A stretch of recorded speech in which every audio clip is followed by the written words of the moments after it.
o menino que desvendava labirintos de papel na pequena cidade de Áurea, onde o tempo parecia se mover ao ritmo das folhas caindo das grandes árvores, vivia um menino chamado Leo.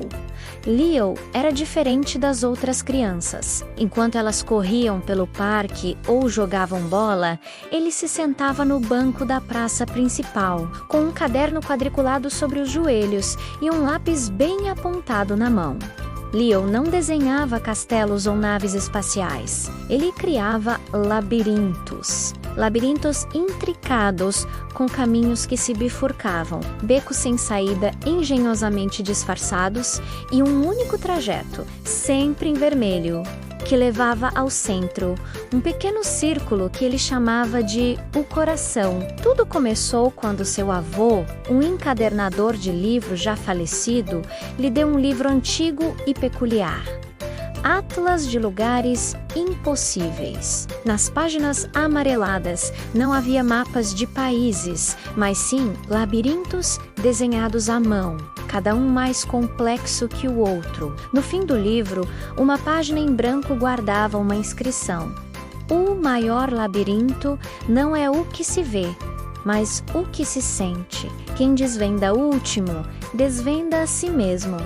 Leo passou a estudar aqueles padrões com a dedicação de um sábio. Aos poucos percebeu algo extraordinário.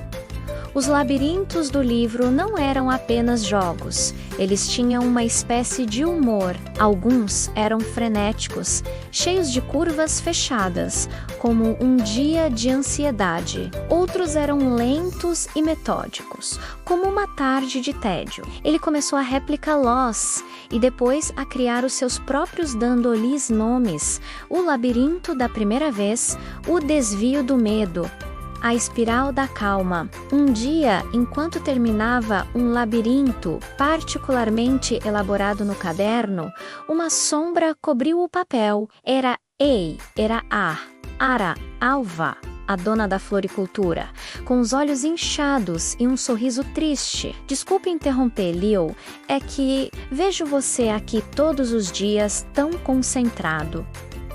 Ela hesitou. Estou me sentindo perdida. Meu marido partiu há 1 ano e eu não consigo achar a saída para essa dor. É como se eu estivesse presa em um lugar escuro, andando em círculos. Leo olhou para seu caderno, depois para o rosto marcado da senhora. Sem dizer uma palavra, arrancou uma folha limpa. Em vez de desenhar a lápis, pegou uma caneta azul. Sua mão moveu-se com uma certeza nova. Ele não desenhou um labirinto complicado. Desenhou um caminho único, cheio de voltas suaves, que começava apertado e aos poucos se abria. No centro, desenhou uma pequena rosa. Ele entregou o papel a ela. Senhor Alva gostava de rosas, não gostava? Perguntou Leo calmamente. A senhora Alva ficou pasma. Como o menino sabia? Ela não lembrava de ter comentado. Ao seguir o caminho com o dedo, uma sensação estranha veio sobre ela. Não era uma solução mágica para a saudade, mas era como se alguém tivesse pegado a confusão dentro do seu peito e organizado, mostrando que por mais longas que fossem as curvas, havia uma direção. Uma lágrima caiu sobre o papel, mas pela primeira vez não era só de tristeza. Ira do alívio, a notícia se espalhou. Leo, o menino quieto da praça, não era apenas um desenhista. Ele era um desvendador.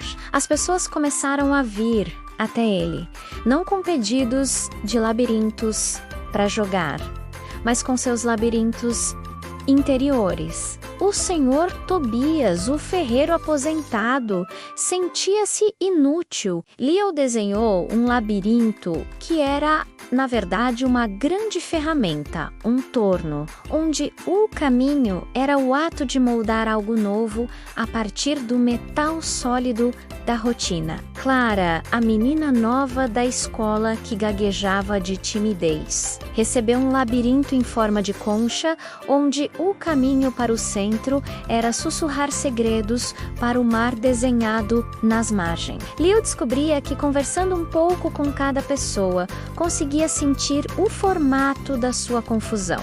A raiva era cheia de paredes abruptas. A solidão tinha corredores muito largos e vazios. A indecisão era um emaranhado de bifurcações idênticas. Seu lápis traduzia isso para o papel, e ao encontrar o caminho vermelho para o coração, algo se reorganizava na mente da pessoa. Era um mapa simbólico para a própria alma.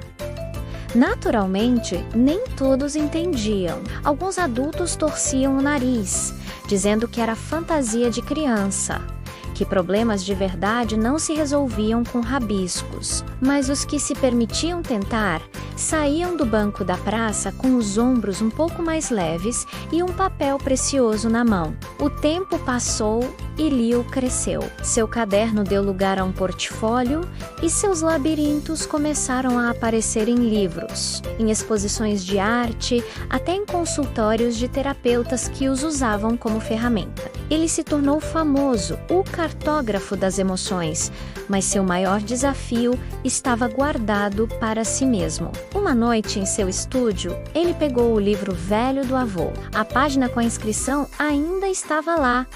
Ele havia desvendado os labirintos dos outros, mas e o seu próprio? Que ele sentia? Uma estranha nostalgia da infância. Um medo silencioso de não ser mais capaz de sentir a magia simples das coisas. A pressão de ter um dom. Pegou uma folha grande, a maior que tinha, e pela primeira vez em anos, começou um labirinto sem saber o destino. Seu traço, antes tão seguro, estava hesitante. As paredes eram altas e sombrias, os caminhos voltavam para o início. Ele se perdeu em seu próprio desenho, sua mão tremia. Talvez ele fosse um fraude, talvez só soubesse ajudar os outros, mas fosse incapaz de se salvar do próprio emaranhado. Exausto, adormeceu sobre a mesa. Manhezher. A luz do sol bateu na folha. Ele abriu os olhos e viu, enquanto dormia, sua mão, no piloto automático da exaustão, havia continuado. E não havia desenhado um único caminho vermelho. Do centro do labirinto partiam 7 caminhos, cada um de uma cor do arco-íris, e todos levavam a diferentes saídas, para diferentes bordas do papel. Não havia um único coração, havia muitos. E o labirinto, visto de cima, não era uma prisão. Era um mandala, um caleidoscópio, uma celebração de todas as rotas possíveis. Leo sorriu, com os olhos marejados. Seu avô tinha razão. O maior labirinto era o que se sentia, e a verdadeira arte de Desvendalou não estava em encontrar uma única saída, mas em compreender que você é, ao mesmo tempo, o arquiteto das paredes, o viajante perdido e o caminho que se desdobra.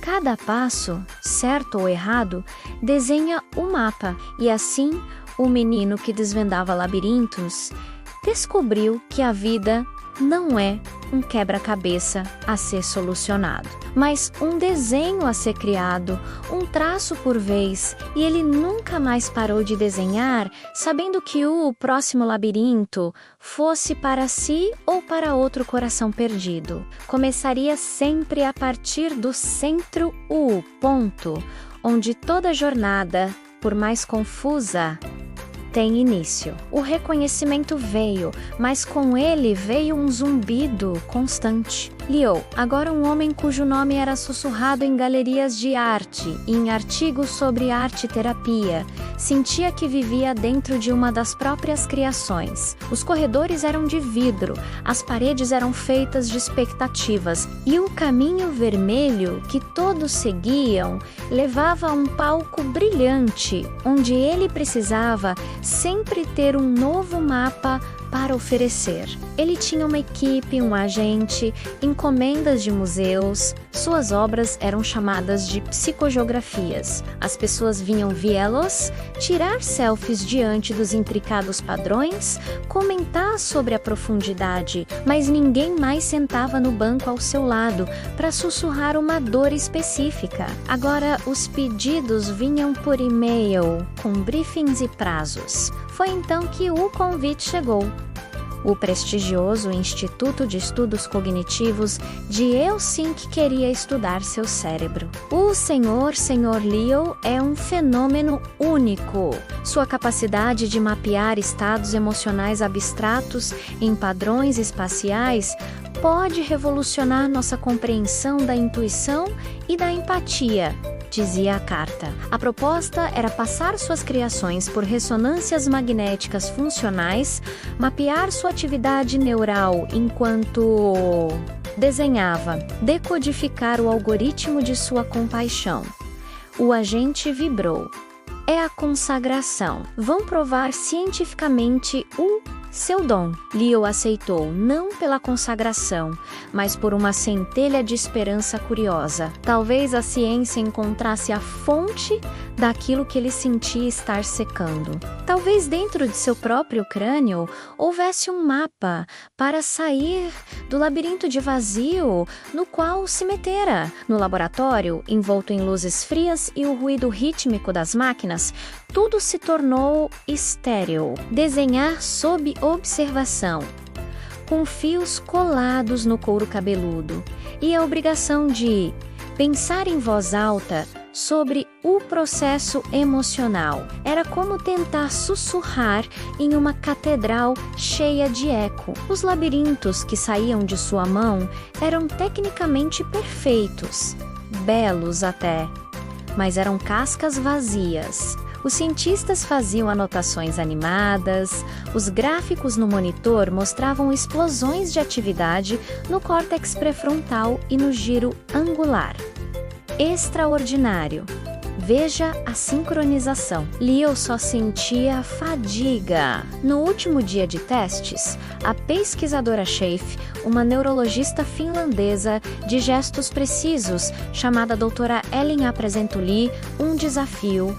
Criamos um perfil, uma personalidade composta por dados anônimos de diversos pacientes. Sintomas contraditórios, ansiedade aguda, mas com apatia profunda, desejo de conexão, mas fobia social. Maranhado poderia desenhar para esse sujeito compósito? Era o pedido mais pessoal que ele recebera em anos, e vinha de um banco de dados. Leo olhou para a folha em branco no tablet digital, cercado por olhos ávidos. Sua mente estava em branco. Sua mão, outrora um canal direto para um sentimento alheio, estava paralisada. O silêncio se alongou. Os técnicos trocaram olhares. Ele só conseguia pensar no barulho da máquina de ressonância, que lembrava o tic-tac de um relógio gigante. Inscreva-se no canal, deixe seu like para nos ajudar a contar mais histórias como esta e mostre este vídeo para seus amiguinhos. Junte-se a nós na próxima aventura.